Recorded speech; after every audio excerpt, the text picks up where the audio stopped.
Coucou tout le monde, alors moi c'est Victoria, aka Victoxine sur le forum. Je suis votre nouvelle tutrice de maïeutique cette année avec Laura. J'espère que votre premier semestre s'est super bien passé et en tout cas on va tout faire pour que le deuxième se passe super bien. Donc pour commencer cette merveilleuse matière de la maïeutique, on va commencer par le développement placentaire. Vous verrez c'est un petit cours, vraiment chill, même pas 15 minutes. Donc, on y va, on commence. Je tiens juste à préciser que j'arrive pas à mettre le curseur. Du coup, je vous ai fait des petites flèches et des petits ronds, voilà. Bon, on y va. Donc de J0 à J3, on a de la fécondation à l'anidation. Pour commencer, la fécondation s'effectue dans le tiers externe de la trompe. On a un cheminement et une segmentation du zygote dans la trompe. À J4, on a la pénétration de l'œuf dans la cavité utérine au stade morula. Également une transformation en blastocyte creusé par le blastocelle.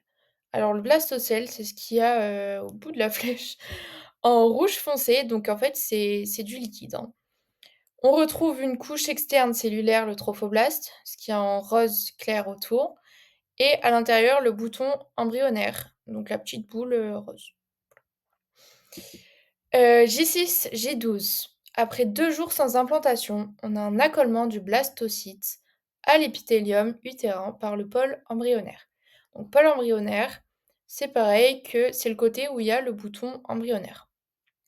On va pas, s'accoler par le trophoblaste.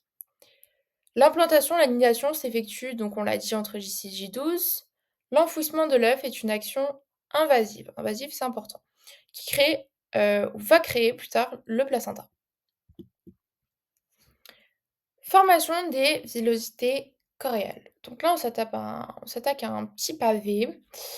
Les cellules du trophoblaste se différencient en 2 couches, AJ6, J7.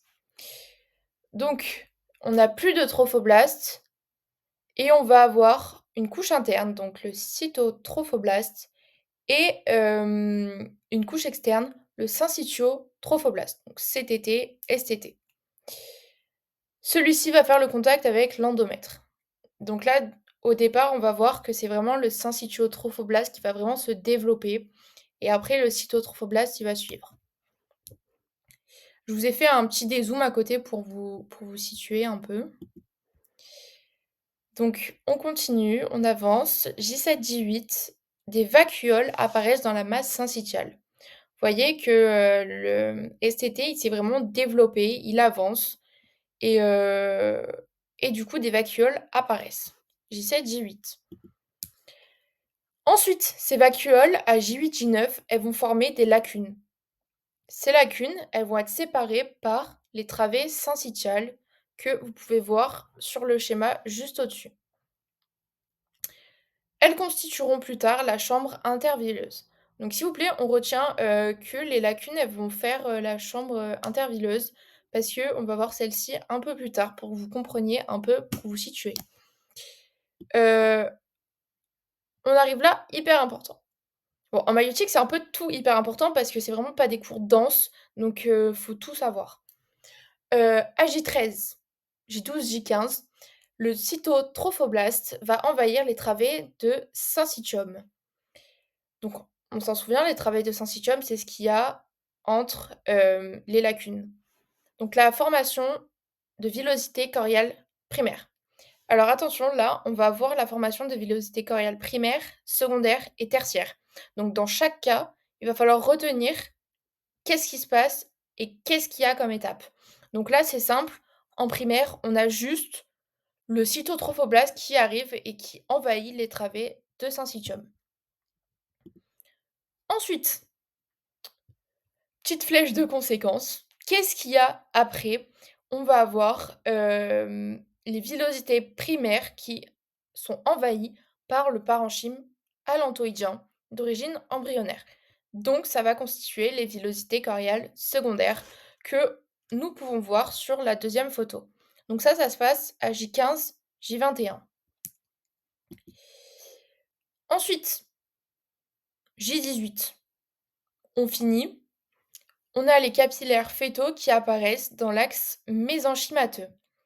On va donc avoir une vascularisation et celle-ci va donc former la villosité tertiaire. Donc vraiment la villosité tertiaire, elle est définie par la vascularisation, comme on peut voir sur l'image à droite, avec les capillaires fœtaux. N'hésitez surtout pas à mettre pause, hein, pour, bien voir les schémas, c'est important de comprendre aussi, même s'il y a du par cœur. Donc, nous nous attaquons à la mise en place de la circulation fœtale. On a la formation des premières cellules sanguines dans la vésicule vitelline dès J17 post-conception. Donc, on voit notre petit embryon, on voit le pédicule embryonnaire qui le relie, donc c'est comme le tuyau là, qui le relie au chorion villeux. Donc, notre circulation embryo-placentaire est établie dès J23 lors de l'apparition des premiers battements cardiaques de l'embryon. La circulation intra-embryonnaire est raccordée au réseau vasculaire, donc le chorion villeux, par l'intermédiaire des vaisseaux allantoïdiens. Ces vaisseaux, ce sont les vaisseaux que l'on voit dans le pédicule embryonnaire avec, où il y a les flèches là. Donc, après délimitation de l'embryon, à la 4e semaine, on va avoir les éléments du pédicule embryonnaire qui sont dans une structure limitée par la myose, le cordon ombilical. Donc ça sera plus tard et on va donc savoir que les vaisseaux allantoïdiens sont pareils que les vaisseaux ombilicaux au final. Je tiens juste à préciser que si vous comprenez pas tout, c'est normal, c'est le début et la maïeutique est très reliée à l'embryo. Donc, par exemple, là, sur le schéma, TC, donc c'est le tube cardiaque. Vous allez vraiment le voir, développer, en embryologie, comme la myose, comme plein de choses. Donc c'est cool parce qu'au final, vous apprenez une fois, mais ça vous sert un peu partout. Ensuite, on a, la mise en place de la circulation fœtale. Donc ici, on a le sang de l'embryon qui arrive au placenta par 2 artères ombilicales étant des branches des artères iliaques fœtales. Il revient ensuite vers le cœur embryonnaire par la veine ombilicale gauche, après avoir circulé dans les villosités choriales. Ainsi, ça c'est important, la veine ombilicale droite, elle régresse au 30e jour post-conception. Donc on va avoir qu'une seule veine ombilicale. Aussi, j'aimerais préciser que, mettez pause sur le schéma pour bien le visualiser et vous allez voir que, on a 2 artères ombilicales, sauf qu'elles sont en bleu et la veine ombilicale, elle est en rouge. Ça, c'est parce que faut vraiment faire attention parce que c'est pas comme dans le circuit humain, donc vous pouvez confondre enfin humain, je veux dire adulte, même enfant. Hem, Là, on a les 2 artères ombilicales, elles sont en bleu parce qu'en fait, hem, ça sort de l'embryon.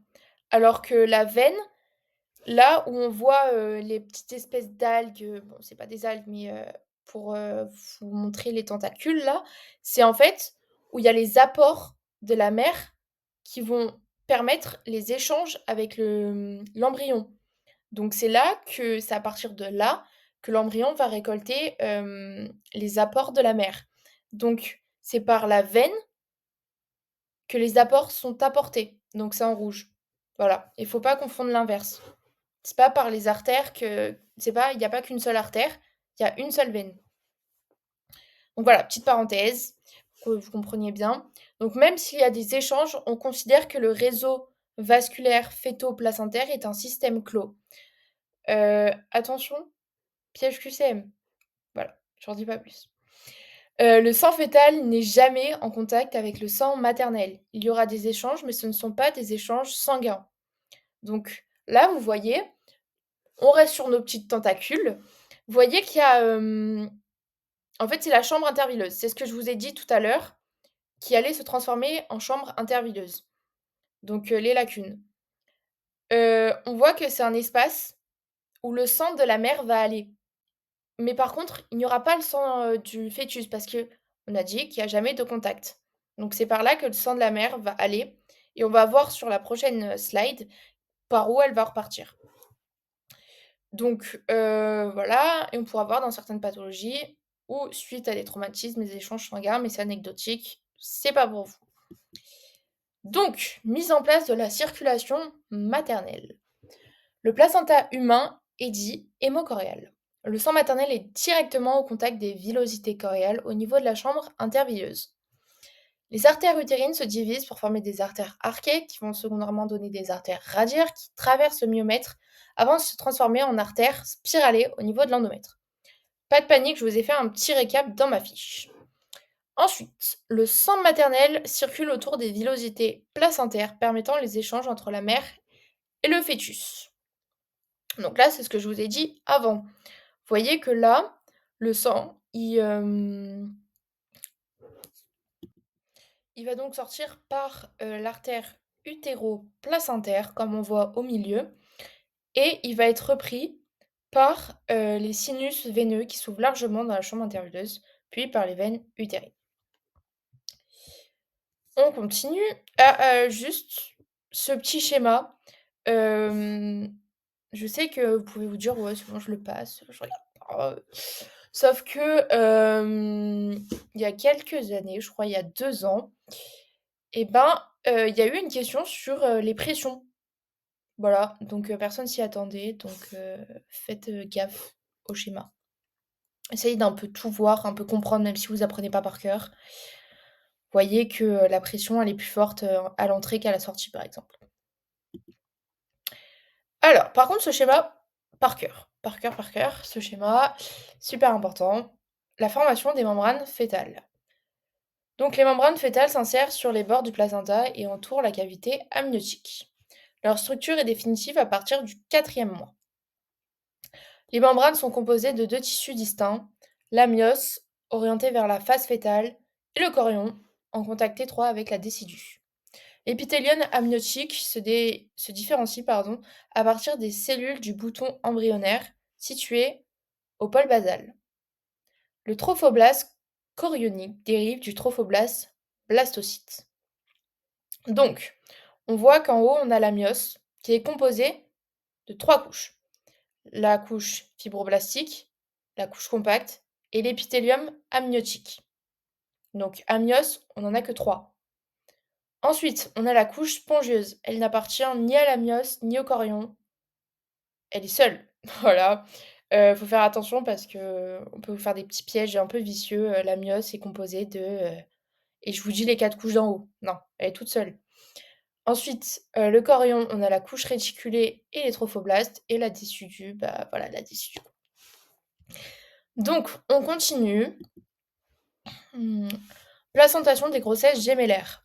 Donc le mode de placentation a une influence majeure sur le développement fœtal et du coup les risques de la grossesse. Les grossesses gémellaires peuvent être spontanées ou liées à l'utilisation de PMA qui est actuellement d'ailleurs en augmentation. Les jumeaux dizygotes ont toujours un placenta bichorial. Cependant, les jumeaux monozygotes ont dans 70% des cas un placenta monochorial. Donc on a 30% de bichorial. Le type de placentation dépend du moment de la division de l'œuf au cours des 3 premières semaines de développement. On va voir pourquoi. Donc juste j'aimerais préciser ce schéma, je m'en suis rendu compte là quand je venais de relire. Morula, on est d'accord que c'est J4, on l'a vu, donc vous regardez pas les trois petits schémas sur le côté gauche, morula, blastocyte, nidation du blastocyte, vous regardez pas parce que ça correspond pas au jour, que j'ai mis. Donc on a à J1, J2, un placenta qui va être bichorial, biamniotique, si cette division s'effectue dans ce timing-là. Il concerne 75 des grossesses gémellaires. C'est comme si on avait 2 grossesses en même temps qui sont bien séparées puisqu'on aura 2 placentas séparés ou fusionnés, mais séparés par une membrane interplacentaire tout de même. Mais c'est juste une membrane. Donc là, dans ce cas-là, on n'a pas de pathologie. On aura des pathologies dans les cas où à J3, à J7, on a la division, et on a un placenta monochorial biamniotique. Donc les 2 cavités amniotiques sont séparées par une fine membrane formée de 2 amnios accolés qui donnent le bi, amniotique du coup, et la masse placentaire qui est commune, donc le monochorial. Il y aura donc des anastomoses constantes entre les 2 jumeaux et ici la pathologie c'est le STT, donc le syndrome transfuseur-transfusé, qui peut entraîner une mort fœtale in utero. Ensuite, si la division se situe à, J8, J13, on va avoir un placenta monochorial monoamniotique. Donc là, on retrouve une masse placentaire et une cavité amniotique seulement. Donc les cordons sont habituellement insérés l'un près de l'autre et les anastomoses vasculaires sont constantes. Les circulations sont totalement partagées, donc il n'y a pas, de syndrome transfuseur-transfusé. Cependant, on a une pathologie qui est importante quand même, c'est l'enchevêtrement des cordons, qui peut aboutir à la striction d'un des cordons avec un risque, encore une fois, d'une mort fœtale in utero. Ensuite, je ne l'ai pas mis sur le diapo, mais si la division se fait encore plus tard, ça va nous donner des siamois. Voilà. Donc j'espère que voilà, c'est fini ce petit cours. J'espère que ça vous a plu et on se retrouve, pour la toute rentrée en présentiel. Voilà, je vous souhaite beaucoup de force pour ce semestre et bisous!